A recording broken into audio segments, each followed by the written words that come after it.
결론 부분이 참, 마음에 와닿네요. 자, 이렇게 오늘 읽어야겠다라고 생각한 부분들을 끝냈는데요. 자, 읽은 내용에서 어떤 것들을 좀 나눠보면 좋을까요? 저는 390페이지 하단에 하지 말아야 될 것 부분이 조금 이해가 안 되는데, 선생님도 혹시 이거 이해되신 분들 있으신가요? 이게 뭘까요? 치료사가 가져야 되는 그런 거 아닐까요? 치료사가 아, 가져야 되는 것. 네. 아, 그러니까 변화에 대한 걱정이 있을 때는 의지에 초점을 맞추는 거를 하지 말라는 걸까요? 아니면 하라는 걸까요? 하지 말라는 거 아닌가요? 변화에 대한 걱정을 하지 말고 의지에 초점을 맞추라는 거로 저는 이해했어요. 아, 변화에 대한 걱정을 하지 말고 의지에 초점을 맞춰라. 삶에 대한 걱정을 하지 말고 질문을 해라. 문제 해결에 대한 걱정을 하지 말고 기다려라. 이런 식으로요. 그럴까? 다른 분들은 어떻게 느끼시나요? 저만 이해가 안 되나? 저도 그거는 그런 것 같은데요. 저기, 변화에 대한 걱정을 하지 말고 의지에 초점을 맞추고 질문하고 기다리고 호기심 가지고 긍휼의 마음을 갖고. 근데 변화에 대한 걱정, 의지에 초점을 맞춘다. 이거는 조금 안 와닿네요. 다른 거는 조금 와닿는데요. 의지에 초점을 어떻게 맞추지? 이게 무슨 말이지? 하는 거는 조금, 예. 그 앞에 있는 게 그러면은 자신의 걱정인가요? 내담자의 걱정인가요? 저는 치료사의 걱정인 거, 치료사가 하지 말아야 할 것, 변화에 대한 걱정을 하지 말아야 한다. 음. 또, 문제 해결이 되지 않을까, 뭐, 문제 해결에 대한 걱정을 하지 않아야 된다. 또, 작업이 어떻게 진행해야 될지, 그런 걱정을 하지 않아야 된다. 공감을 어떻게 해야 할까 하는 그런 걱정을 하지 않아야 한다. 아, 그렇게 이해되네요. 그거하느니 긍휼한 마음을 예, 차라리 그냥 가져라. 작업을 예, 어떻게 할까 걱정하지 말고 호기심을 가져라. 예, 문제 해결을 호기심을 어떻게 해야 가지고. 될까 걱정하지 말고 문제가 있으면 기다려줘라. 음, 예, 아, 삶에 대한 걱정? 그러니까, 이걸 내담자에 대해서 이걸 내가 어떻게 알아갈까 하지 말고 그냥 곧바로 질문을 해라. 예, 내가 아, 모른다고 생각하면 질문을 한다. 근데 변화에 대한 걱정, 의지에 초점을 맞추는 거 그럼 뭘까요? 그 첫 내담, 번째 거는 제가 조금 안 와닿는 것 같은데요. 아시는 내담자가 분 변화할 있으면, 수 있을까 걱정이 될 때 의지에 초점을 맞춰라. 뭘까요? 아리까리하네, 이거. 점영심 선생님, 아이디어가 있으실까요? 어, 변화에 대한 변화를 추구하는 그런 마음으로 그런 뜻일까요? 변화를 추구하는 원하는 마음 쪽에 초점을 맞춰라.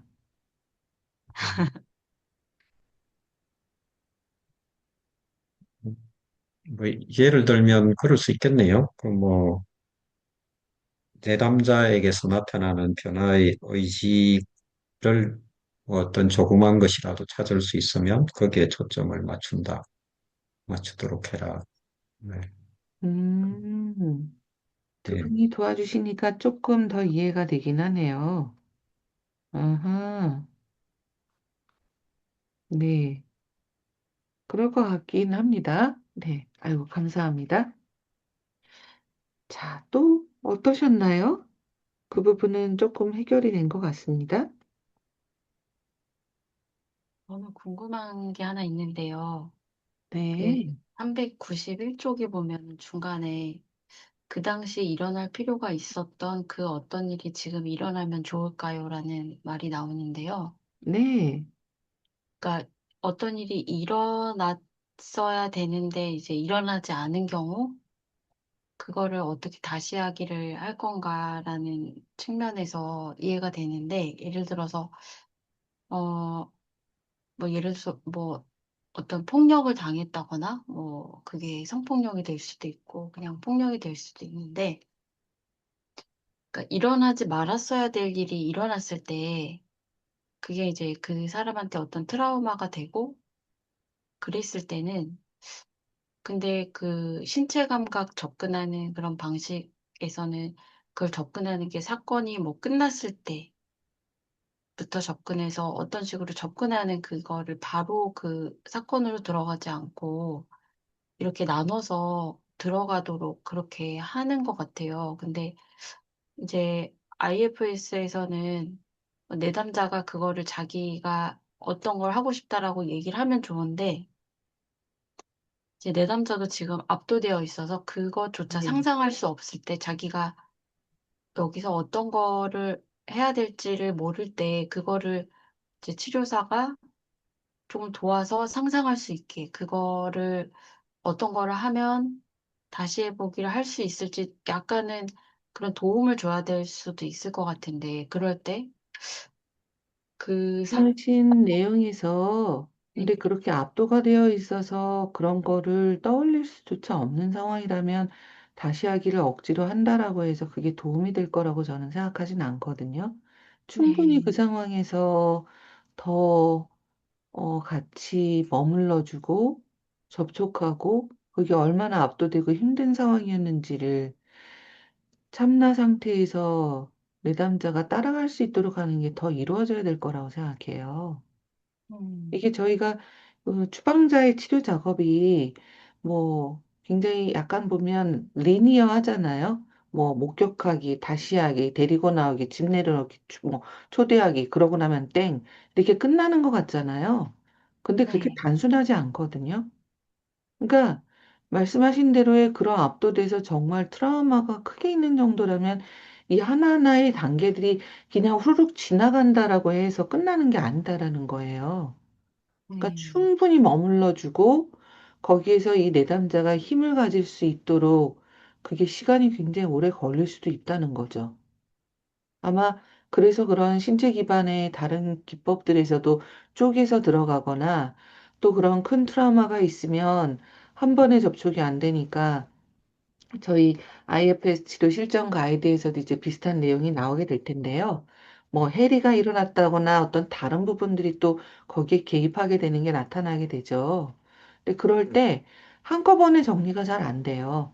그러니까 뭐 10%씩 한다던가 뭐 5%, 10% 나눠서 한다던가 굉장히 천천히 이루어지거든요. 그래서 그런 면에서 말씀하신 것처럼 압도되는 정도라면 억지로 다시 하기를 뭔가를 시킨다고 해서 그게 머리로는 할 수가 있죠. 근데 압도돼서 내가 힘이 없는 상태인데 뭔가를 할 힘을 갖기가 어려운데 그게 과연 의미가 있을까라는 생각이고요. 어, 그런 면에서 어쩌면 시간이 더 필요할 수 있다라는 거랑 또 하나는 그런데도 뭔가 아이디어가 떠오르지 않을 수도 있잖아요. 그럴 때 저는 조금씩 도움을 주기도 해요. 예를 들자면, 어, 추방자의 경우에 특히 압도되는 느낌이 들 때 어떤 것도 아이디어가 안 떠오를 수 있잖아요. 예를 들자면 그 부분이 예를 들어서 뭐 굉장히 작은 어떤 취약한 아이라고 한다면 그 3살짜리 아이가 어, 필요로 하는 게 있나요? 근데 그거로만 했을 때 아무것도 떠오르지 않을 수 있단 말이죠. 그러니까 뭔가 따뜻한 담요나 음료나 그 아이가 안전하게 느끼기 위해서 필요한 게 뭔가 있나요? 이렇게 좀 예를 들어주기도 해요. 그런데 어떤 것도 그 부분이 우선이지 치료자가 막 억지로 떠먹이거나 이런 식으로 하는 건 전혀 도움이 되질 않거든요. 그래서 그건 그 부분과의 어떤 접촉하고 있을 때 어느 정도인지를 좀 섬세하게 보고 진행하는 게 필요할 것 같아요. 한명식 선생님 좀 도움이 되셨나요? 네. 그래서 그렇게 예 그렇게 될 것 같고 그렇게 해야 될 것 같은데 네. 그래도 이렇게 만약에 좀 가이드가 필요한 상황이라면 어떤 시점으로 먼저 그래도 가서 이렇게 해 보는 것이 좀 더 안전하게 '그런 게 있을까?' 하는 좀 마음이 또 들기는 하네요. 그게 그럼에도 정해진 불구하고. 정답은 없을 것 같아요. 이 정도면 해라. 이 정도면 가이드를 줘라. 주지 마라. 그런 가이드보다는 상황 상황마다 다 다르지 않을까 싶긴 하거든요. 다른 선생님들은 어떻게 좀 경험을 하셨나요? 그동안 하시면서? 이런 가이드나 또는 뭐 예를 들어서 다시 하기 또는 추방자의 작업에서 뭔가 아이디어를 참나가 뭔가 개입을 하거나 그런 것들은 어떻게 해오셨나요? 그 제일 궁금한 거는 그 사건이 끝난 후에 어떤 수치심을 다루는 쪽으로 가는지 아니면 아예 그 사건이 일어나기 전으로 가서 보호해주는 방식? 아니면 뭐 사건 중에 그거를 막아주는 방식, 여러 부분이 있을 텐데 어떤 저희가 식으로 그런 것들이 조금 더, 음, 만약에 내담자가 거기에서 그런 거를 해볼 수 있는 게 이렇게 없게 느낀다면은 혹시 그런 게 있는지 좀 궁금해요. 그런 조금 더 안전하게, 어, 그 사건을 좀 다시 해볼 수 있는 지점이, 그래요. 그럼 한번 이런 네. 예를 들어볼게요. 지금 아빠한테 수치심을 당하고 있는 소년이 있다라고 좀 생각을 해볼게요. 예를 들어서 아빠한테 혹독하게 혼을 막 지금 나고 있어서 얘가 수치심을 느끼고 있어요. 자, 그런 상황일 때 다시 하기를 한다라고 하면 어떻게 하면 좋을까요? 자, 선생님들 좀 아이디어를 줘보실래요? 전명진 선생님도 포함해서 어떤 다시 하기를 보통 하고 싶어 하던가요? 내담자의 소년이 어떤 경우? 제 경험으로는 저는 이제, 네, 비슷한 경우인데, 네, 그때 이제 그 부모님한테 하지 못했던 거, 네, 당하기만 하고, 하지 못했던 그런 그 마음, 어떤 얘기를 하고 싶었는지, 그거를 음, 물어보고, 음, 그거를 좀 할 수 있게, 할 수 있으면 한번 해보게 하고, 그거를 지금 못하겠다 하면, 그냥 그 상태에서 기다려주고, 나중에 또 다시 하는 방법을 좀 취했던 것 같아요. 근데 맞아요. 대부분은 음, 그때 자기 마음 안에 표현하지 못했던 마음을 알고 있더라고요. 맞아요. 그래서 그것을 표현하고 났을 때, 음, 아빠한테 표현하고 났을 때, 뭔가 자기도 이걸 표현하면 이게 죄책감이 일어날 줄 알았는데 되게 편해진다는 경험을 저는 많이 했거든요. 맞아요. 맞아요. 음, 음. 뭐, 더 심한 예를 들어서 폭행을 당했다. 뭐 성폭행이든 아니면 신체적인 폭행이든 그럴 때는 어떨까요? 다시 하길 어떤 걸 하고 싶어 하던가요? 혹시 그런 경험 가진 분들 없으신가요? 내담자와의 경험이든 아니면 본인의 작업 경험이든 일어날 필요가 있었던 그 어떤 일이 그 당시에 일어나는 게 필요했을까요? 폭력을 당한 경우라면. 이게 사실 저희가 생각하는 건 지금 다 사실 가정을 하고 이럴 것이다라는 건데요. 이 모든 것은 그 부분이 어떤 것을 원하느냐에 따라서 다 달라지기는 해요. 그런데 전명신 선생님 말씀하신 것처럼 그 이전으로 돌아가서 뭔가를 원하는 경우는 저는 한 번도 못 본 것 같아요. 그 즉시의 그 상태에서 원하는 것이 다 있었고요. 저희 경우에는 저희 어머니에게 혹독하게 맞고 목이 졸리고 했던 아이였는데 그 아이가 원했던 건 엄마에게 미안하다라는 말을 듣기를 원했거든요. 미안하다. 내가 너무 심했다. 아이가 그래서 엄마한테 따져 물었고, 한 번도 못했던 말이죠. 돌아가실 때까지도. 엄마한테 따져 묻고, 왜 이렇게까지 나를 때리고 그랬냐. 내가 죽을 죄를 졌냐. 막 엄마한테 못했던 이야기, 최영수 선생님이 말씀하신 대로 이야기를 따져 물었고, 막 나중에 막 얘기하다가 울다가 막 발악을 하다 소리 지르다 막 이런 식이었고, 근데 그 이야기를 엄마가 듣고 한 번도 있었던 일이 아니죠. 돌아가실 때까지 한 번도 그런 일이 없었으니까요. 끝까지 다 들으시고 미안하다고 사과를 하고 그런 일이 그때 일어났어야지만 될 필요가 있던 일이었거든요. 그 아이에게는. 그래서 그 아이가 원했던 것, 나중에 아이가 엄마한테 사과를 듣고 엄마가 안아주고 그런 일들이 그때 벌어졌었고요. 어, 보복을 하기를 원하는 경우들도 많이 봤어요. 그래서 때려주거나 죽이고 싶다. 뭐 그런 경우도 많이 봤고요. 그런 걸 하게 하죠. 마음속에서 일어나는 일이고 오히려 못하게 금지되어 있었기 때문에 그게 해결이 안 되고 미해결된 과제로 계속 남아 있는 거잖아요. 미해결, 미완결. 그래서 하게 하지요. 오히려 그러고 나면 상대에 대한 연민, 이해 그런 게 대해 생겨나는 경우들을 많이 봤고요. 그래서 그 과거로 보기보다는 그 사건이 일어났던 그 상황에서 그 부분이 원하는 것이 나오게 돼요. 근데 그것조차 생각이 안 난다라고 하면 저는 무리해서 하진 않거든요.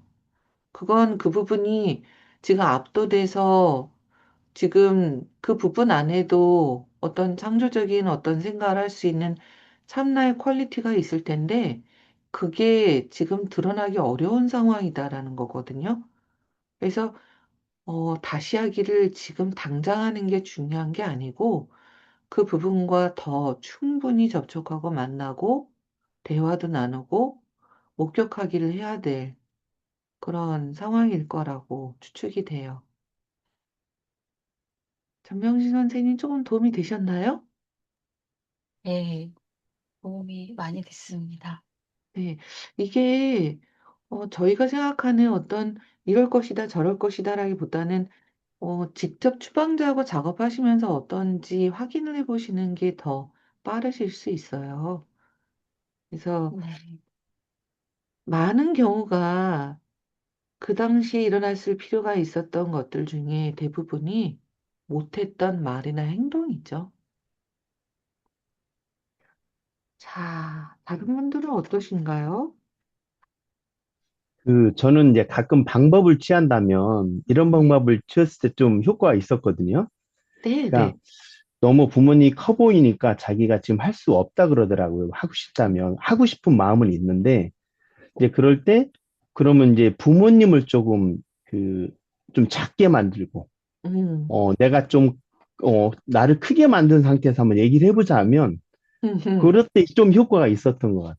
맞아요, 맞아요. 예. 이런 방법이 괜찮은가 모르겠네요. 예. 아이고, 잘하고 계신 거죠. 음. 음. 저는 그럴 때 참나가 뒤에서 서포트를 해주게 하는데요. 그 이야기를 해요. 그 당시에 이 아이의 부모님보다 참나가 더 나이가 많지 않나요?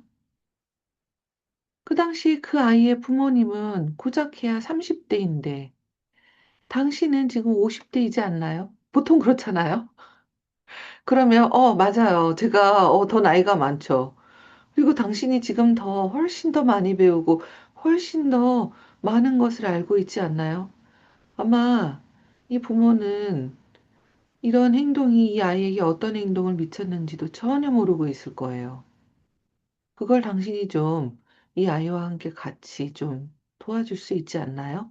그러면 조금 더 힘을 내게 돼요. 정말 상같이 느꼈던 그 당시 부모를 할지라도 정말 미숙한 한 인간이었잖아요.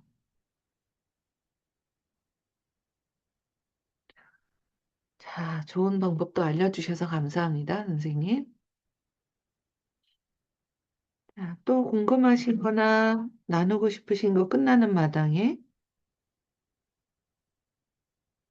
저는 마사스이지가 종결이랑 결론 부분에 힘을 줘서 막 글을 썼구나라는 느낌이 좀 있어요. 그동안 뭔가 이게 약간 책이 좀 드라이한 느낌이 있었거든요.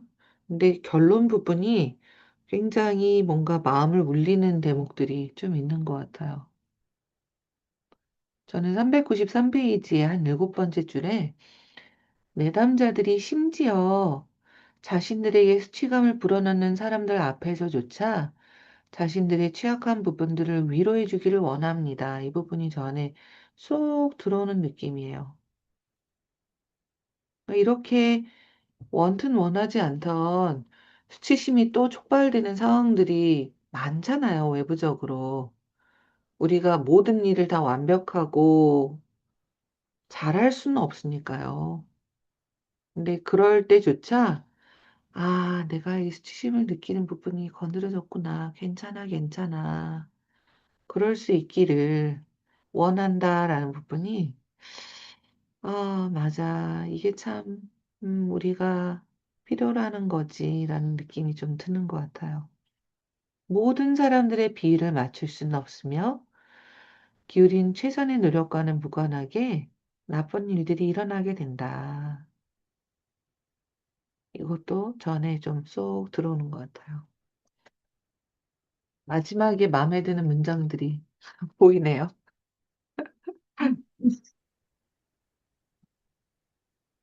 그 처음 말씀해 주신 그 수치감 불어넣는 사람 앞에서조차 자신의 취약한 부분을 위로해 주기 원한다. 음, 이런 말씀해 주셨는데요. 네, 아까 앞에서 이야기 나누었던 추방자 작업 집 내려놓기, 뭐 그게 전명진 선생님 말씀하신 것도 있고 그런데, 어, 저 같은 경우는 이 추방자 작업을 한 번 해가지고 이 책에서도 그렇게 이야기하고 있지만은, 그때는 조금 좋아진 것 같아도 또 지나고 나면 어떤 상황에서 또 그 파트가 또 되살아나고 하는 거를 경험하곤 하거든요. 근데 저희가 IFS에서 작업을 하는 게 그 파트를 30일 동안 혹은 몇 주간 계속해서 만나는 것을 약속해 주실래요? 이런 마지막 부분에 그런 프로세스가 있는데 저는 그게 제일 처음에는 그냥 요식적인 행위로 그렇게 받아들였거든요. 근데 가만히 이 과정을 경험하면서 제가 매일 그 취약한 부분을 만나면서 진짜 진정성 있게 만나는 그 과정이 너무나 중요하다는 것을 저는 계속 경험하고 있거든요. 그러니까 맞아요. 이게 그 뒷부분에 말씀하신 게 수치감 불어넣는 상황, 사람이든 상황이든 그 상황에서 내가 너하고 약속한 거 지키고 있다. 진정으로 내가 너를 만나고 너를 지지하고 있다. 이러는 만남을 꾸준하게 해주는 게 IFS의 효과를 자기 자신한테 빛나게 하기 위해서, 힘을 얻게 하기 위해서는 그게 진짜 중요하구나 하는 것을 저는 경험하고 있거든요. 그래서 그게 앞에 작업한 거 못지않게 그 속에서 자기가 자기 취약한 파트를 조금이라도 시간을 내어가지고 계속 만나가고 하는 게 이게 얼마나 큰 힘이 되는지, 그 파트가 나를 진짜로 신뢰하게 되는지, 그걸 저는 조금 경험하는 것 같아요. 그래서 이거는 아까 손 선생님 말씀하셨지만은 그런 자기와의 만남, 이게 계속적으로 일어나야지 이 파트가 진짜 힘을 얻고 수치심을 주는 사람 앞에서도 대항할 수 있고 완화되고 조절되고 그런 것 같아서 말씀을 덧붙였습니다. 좋은 말씀 감사합니다. 이게 낙숫물에 바위가 패인다고 하잖아요. 근데 이게 어린 시절 또는 깊은 트라우마로 형성된 부분들이 일단 IFS에서 말하듯이 어떤 뭐 목격하기, 다시 하기, 집 내려놓기, 초대하기, 뭐 디엔드 이렇게 하나로 뭔가 리니어하게 탁 한 번에 우와 끝났다 이렇게 되는 거는 사실 뭐 거의 어렵죠. 한 번으로 뭐 수십 년간 묵혀왔던 걸 제거한다 막 이런 어떤 수술 같은 느낌이잖아요. 그러니까 여기서도 391페이지 밑에서 네 번째 줄에 어떤 내담자들의 경우 한 번에 집 내려놓기로도 충분합니다. 라고 되어 있는 게 그런 거죠. 어떤 경우는 가능해요. 근데 저도 제 작업을 해봐도 아주 뿌리가 깊단 말이에요. 뭐 층층이 뭐 조상으로까지도 이어지고 어린 시절 내내 막 쩔어 있는 막 이런 거란 말이에요. 근데 그런 걸 한 번에 끝났다! 이렇게 하는 게 말이 안 되는 거죠. 그러니까 또 보고, 또 만나고, 들어주고, 깊어지고, 확장되고, 조금씩 조금씩 그런 게 필요한 거죠. 해요. 그래서 뭐 불가에서도 sudden awakening이라고 하는 단박에 깨닫는 것도 얘기를 하지만 그 대신 매일매일 수련하면서 계속 끊임없이 닦는 것도 얘기를 하잖아요. 그러니까 두 가지 다 아마 방법이겠죠. 자, 이제 끝나가는데요. 그동안 어떠셨나요? 저는 이 책이 마지막에 쏙 마음에 드네요. 다들 고생 많으셨고, 네. 음. 연미경 선생님 뭐 얘기하실 것 같은 느낌이네요. 사실 저는 이제 IFS에 대해서 너무 모르는 상태에서 이제 들어왔는데요. 네.